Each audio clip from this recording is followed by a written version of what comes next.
Notre invitée ce soir, Marisol Touraine, présidente PS du Conseil général d'Indre-et-Loire, mais surtout, c'est ce qui nous intéresse ce soir, membre de l'équipe de François Hollande en charge des questions sociales. Bonsoir Marisol Touraine. Bonsoir. Alors, nous allons parler du programme de votre candidat, François Hollande, qui a participé à l'émission de France 2 hier soir. Comment est-ce que vous l'avez trouvé ? J'ai trouvé combatif, pédagogique et installé dans le projet de campagne, le parcours de campagne qu'il s'est fixé à lui-même.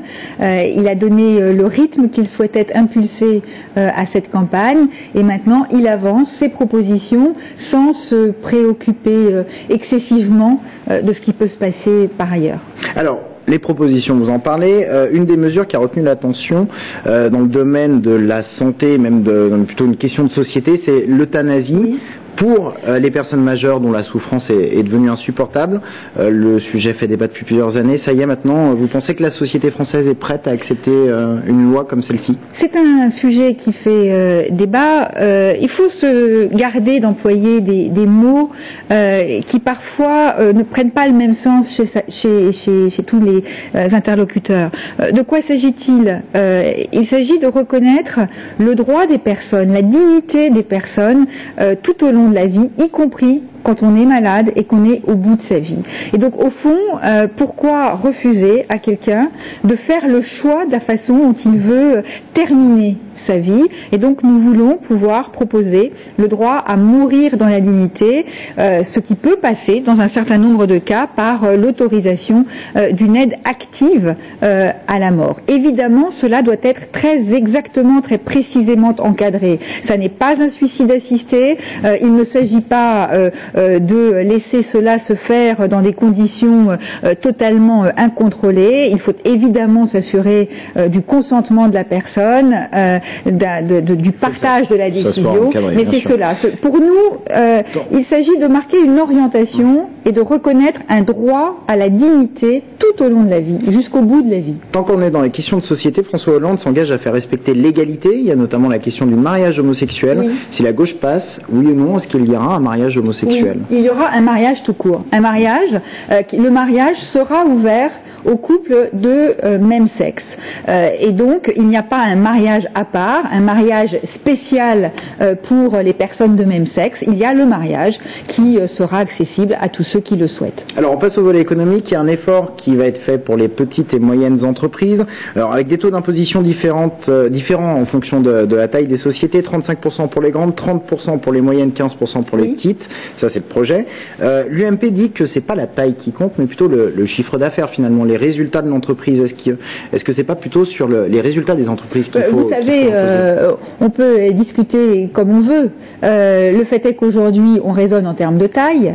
Les catégories existent en termes de taille. Et ce que l'on constate, c'est que, alors qu'il y a un taux d'imposition qui est le même en théorie sur le papier pour toutes les entreprises, impôt sur les bénéfices, on s'aperçoit qu'il y a toute une série de dispositifs fiscaux tout à fait légaux dont peuvent user les très grandes entreprises, celles qui sont présentes notamment en bourse et qui font qu'à l'arrivée, en proportion relative, elles payent proportionnellement moins d'impôts par rapport à leurs bénéfices que les moyennes ou les petites. C'est profondément injuste et donc ce que nous disons, c'est que si nous voulons revitaliser l'économie française, il faut évidemment faire en sorte que les économies qui sont les pieds, si j'ose dire, dans le terrain, dans nos territoires, soient soutenues et soient avantagées au niveau du taux de fiscalité. Fin du dispositif sur les heures supplémentaires. Oui, clairement. Ça veut dire qu'on dit aux Français, si vous gagnez plus d'argent grâce à ce dispositif, vous allez le perdre. Non, pas vous allez le perdre. Ça veut dire simplement, d'abord, les entreprises n'auront plus d'exonération du fait d'heures supplémentaires. Donc, au lieu de donner beaucoup d'heures supplémentaires plutôt que d'embaucher, elles n'auront plus cette incitation-là. Maintenant, les entreprises ont toujours eu besoin de faire des heures supplémentaires. Il y en a toujours eu. Ne faisons pas comme si c'était Nicolas Sarkozy qui avait inventé les heures supplémentaires. Même avant, il y en avait. Et avant, eh bien, les salariés qui en faisaient payaient des impôts lorsqu'ils payent des impôts, ce qui n'est pas toujours le cas quand même. La moitié des salariés n'en payent pas. Payer des impôts sur ces heures supplémentaires. Donc il s'agit simplement de dire lorsqu'il y a des revenus, eh bien on les fiscalise comme les revenus du travail de façon générale. Une question au niveau européen. François Hollande veut renégocier le traité qui a été adopté en décembre.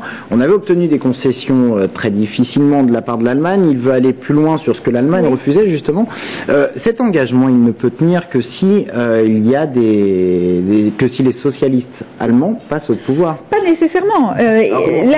Dans la campagne, les choses sont dites très clairement. François Hollande informe d'ores et déjà ses partenaires européens, les partenaires européens de la France, qu'ils souhaitent que, en cas de victoire de la gauche, il puisse y avoir l'introduction d'éléments favorables à la relance économique, y compris par une politique de l'offre, mais d'éléments de la relance économique en Europe, et qu'on n'en reste pas à la vision purement financière étroite qui a été adoptée jusqu'à maintenant. Il l'a dit, s'il est élu, voir la chancelière allemande immédiatement pour engager des discussions avec le soutien en quelque sorte et l'élan que lui aura conféré l'élection. Vous pensez qu'il pourra y arriver ? Alors que même Sarkozy, donc, à qui on reconnaît quand même une puissance diplomatique, n'y est pas arrivé. La meilleure façon de ne pas y arriver, c'est de ne pas essayer.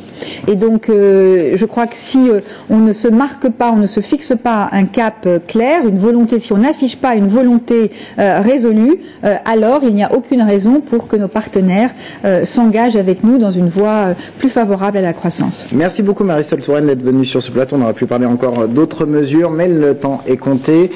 Tout de suite d'autres programmes sur TV Tour en Val-de-Loire. Très bon week-end.